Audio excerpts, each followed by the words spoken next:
Hello, what I have here is a 2017 Yamaha EX Sport. It's got a 3-cylinder TR-1 motor. It's 4-stroke. I picked this one up at auction.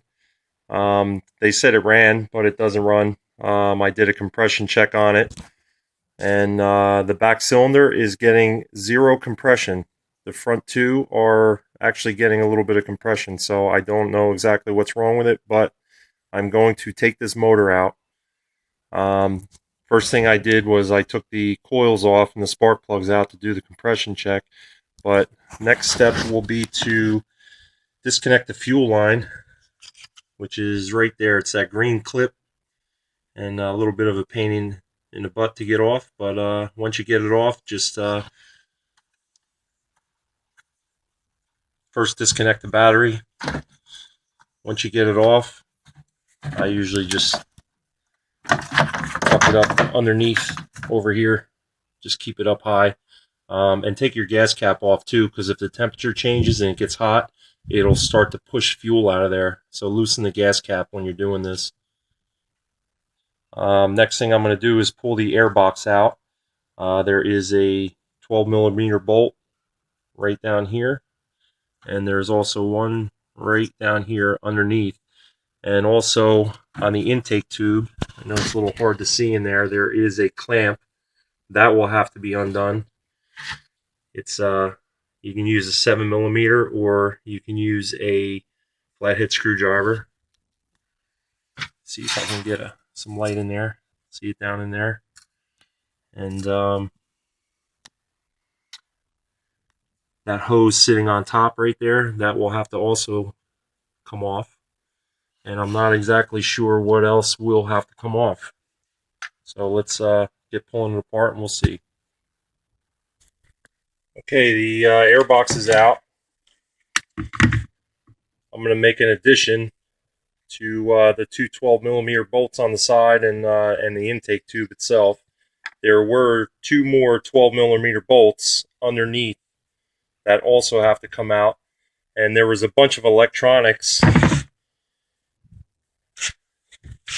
that sat on these clips. You can see these clips here. There was these pegs on the top here. There was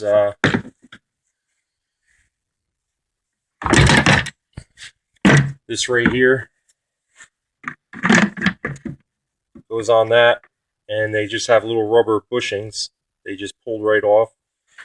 And then there was a rubber strap holding that on top of that. So that had to come off of there in order to get down below where you can access those bolts. And also there was another piece of electronics down there that was also attached to the bottom.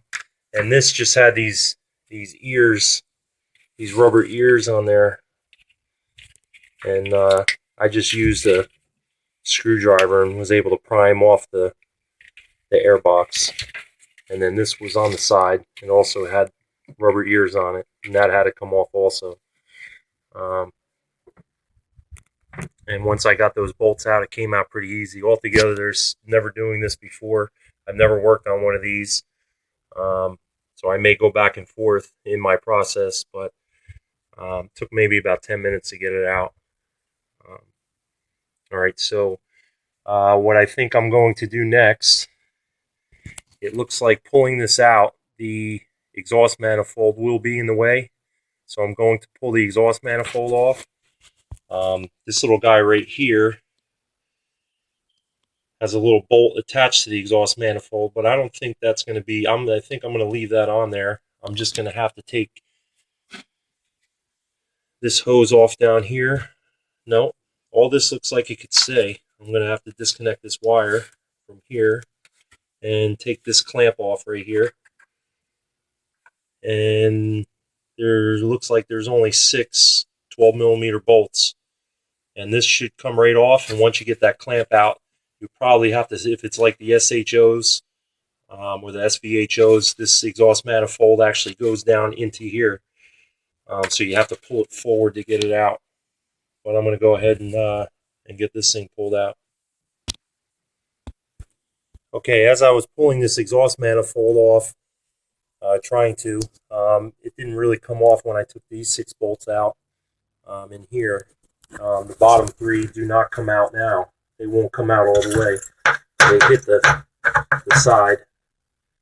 But once they're loose, you can pull this back, and then you'll be able to get it out. But there is a 7th one down here, right on the side here, and you have to take this little module off on the side. There's 2 10mm bolts.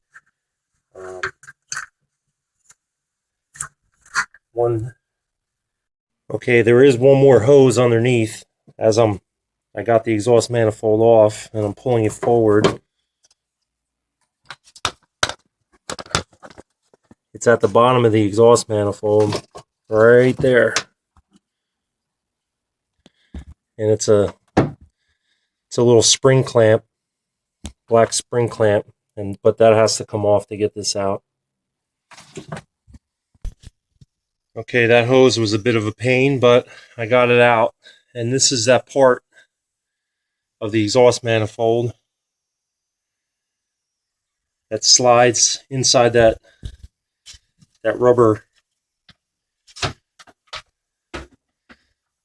part there, and you have to take the clamp off, and then that slides out. So next step looks like there are 4 bolts holding the motor down. You can see it down there. It has a little orange factory little marker on there, or wax or something like that, whatever they use.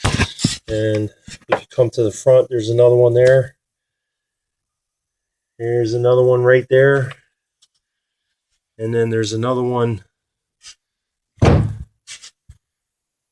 back there. You can see the mount, but it's hard to see the bolt. But it's in there, and you should be able to access it.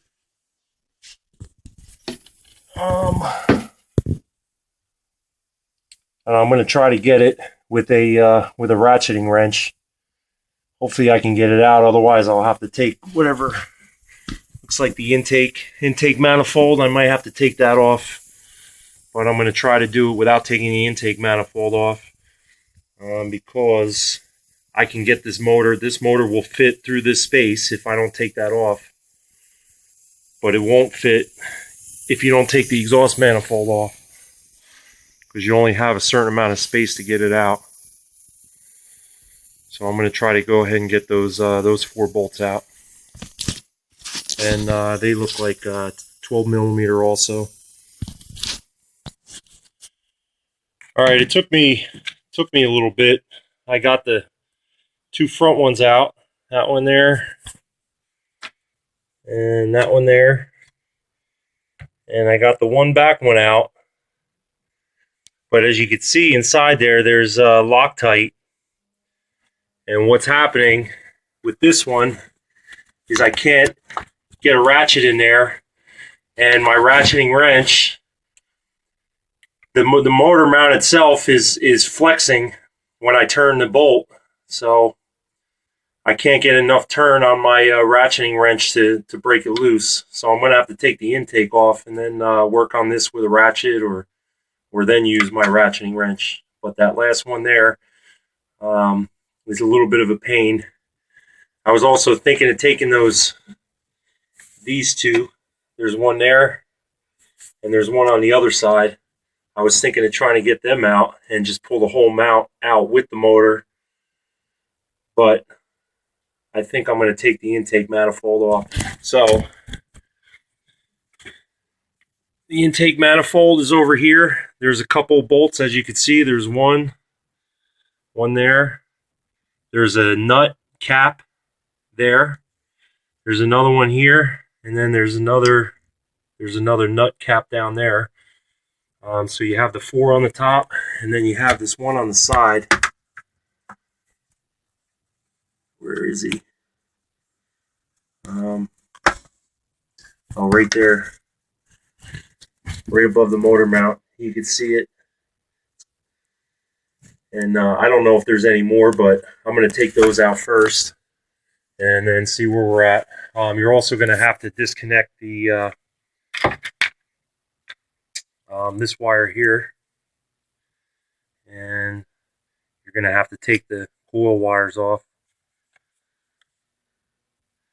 and I'm not sure what else yet, but we'll get those bolts out and we'll see what's up next. Okay, so the intake manifold's out.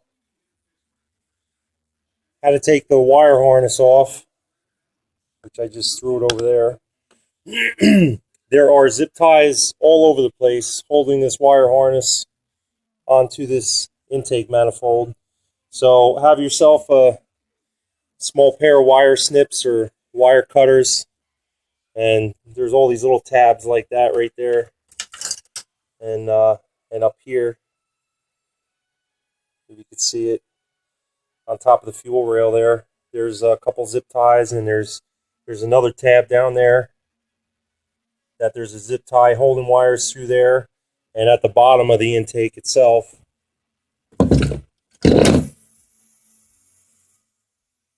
there is another tab somewhere right there. So I just cut all the zip ties and put the wire harness to the side. You're going to have to undo a whole bunch of clips. There are a bunch of sensors and whatnot on the intake, like right there, and there's another one right here, and they're just finger clips. So you just use your fingers and pop them off, and the fuel injectors, and there's one on the electronic throttle body right there. So just go ahead and pop them out, and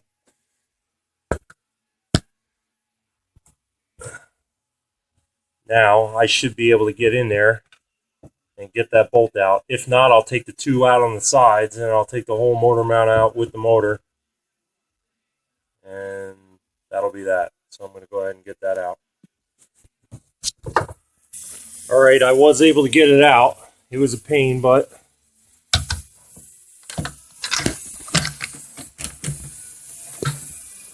sorry about the lighting. I did get it out, so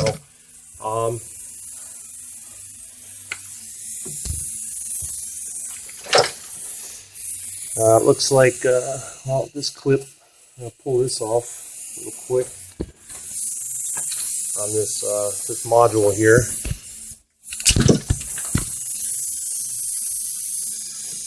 And that goes over to the starter, so I'm gonna have to pull those wires off. What I usually do with my other skis, my SHO and some other Yamaha models, I lift the motor up, and then I'm able to get it. There is a little drive shaft coupler cover right there. That 10mm bolt's going to come out, and then there's two rubber clips, and it just pulls right out. And once you get that out, the motor, we should be able, when we hoist it up, pull it forward out of the coupler, and then pull it right out. And there'll probably be a hose or two underneath that we'll have to get out, but you can't do that until you get the motor up. So I'm going to start working on that. Oh, and just watch these. If you're going to put the motor back together, this one I'm not going to. I'm just pulling it out, and I'm going to port this ski out. But you're going to put it back together. Make sure you don't lose these. There's one still in the intake, but make sure you don't damage them, because you're going to have to put them back in.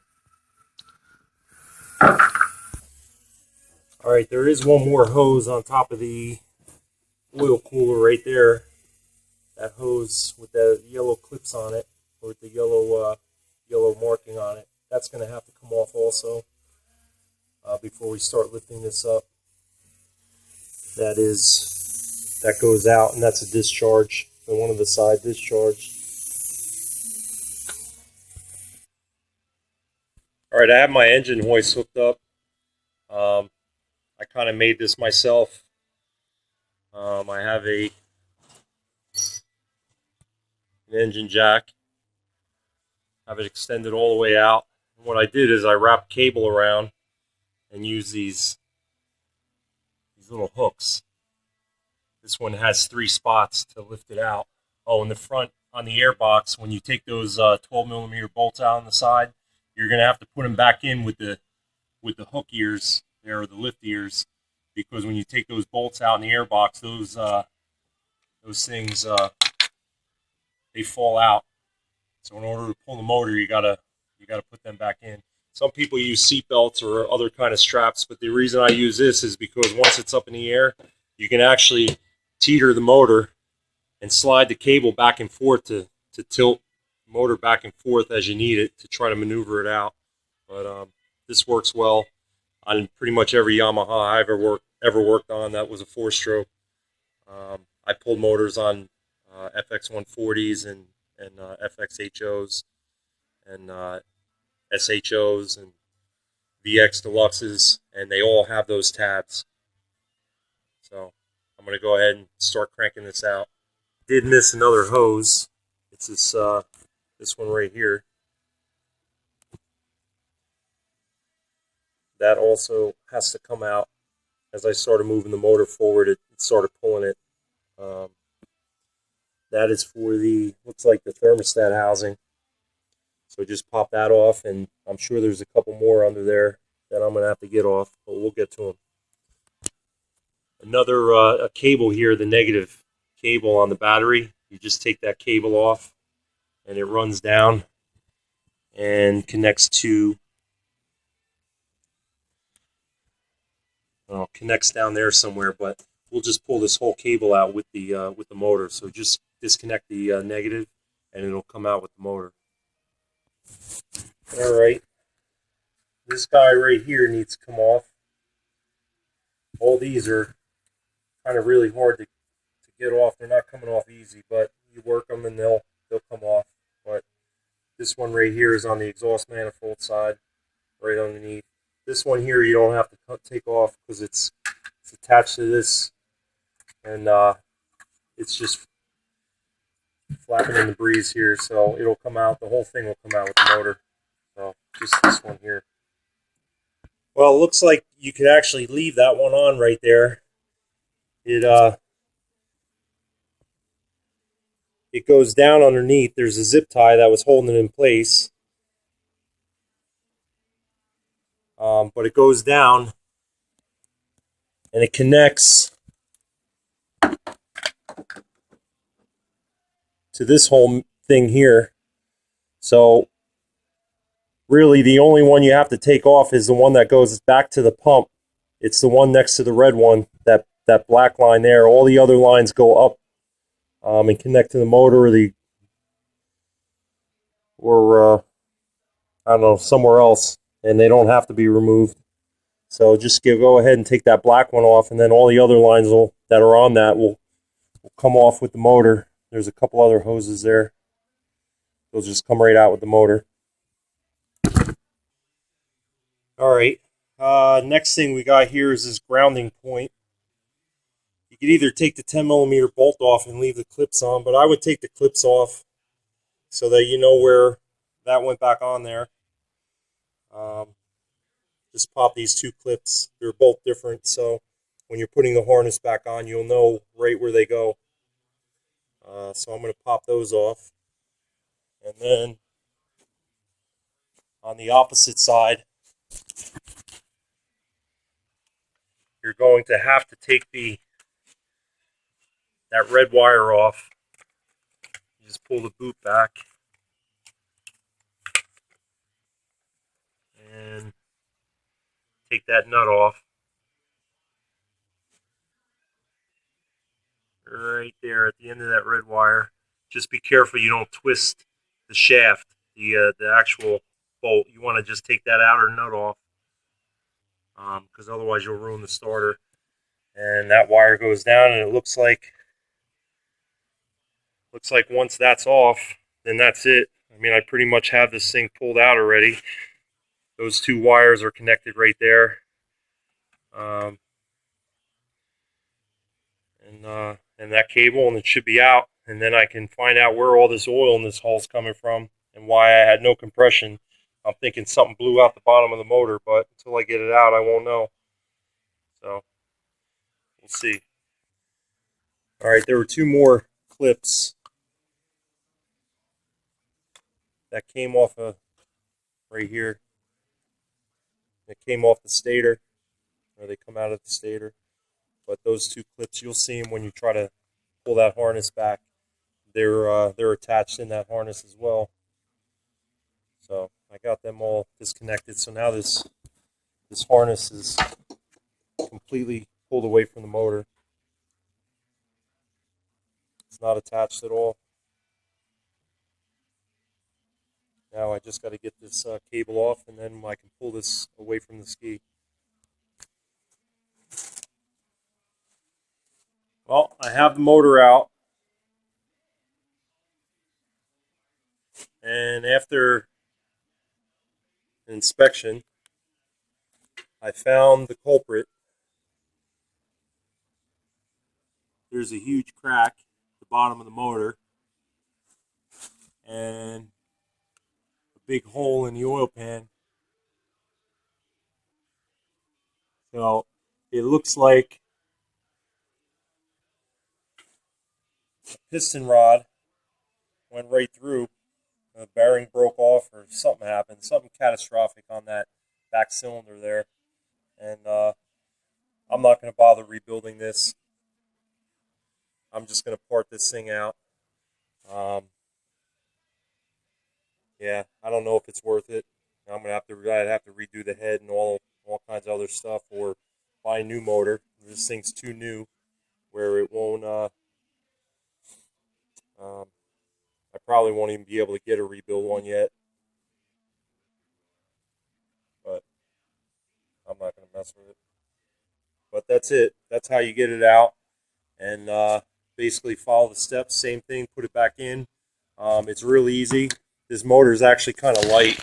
You can probably, with 2 or 3 people and a couple straps, just lift it right out. But yeah, the engine hoist is definitely the way to go if you're going to do this by yourself. So yeah, this is an EX Sport 2016 or 17, and that's pretty much it. Didn't even have a lot of hours on it. But all right, hope this video helps, and take care.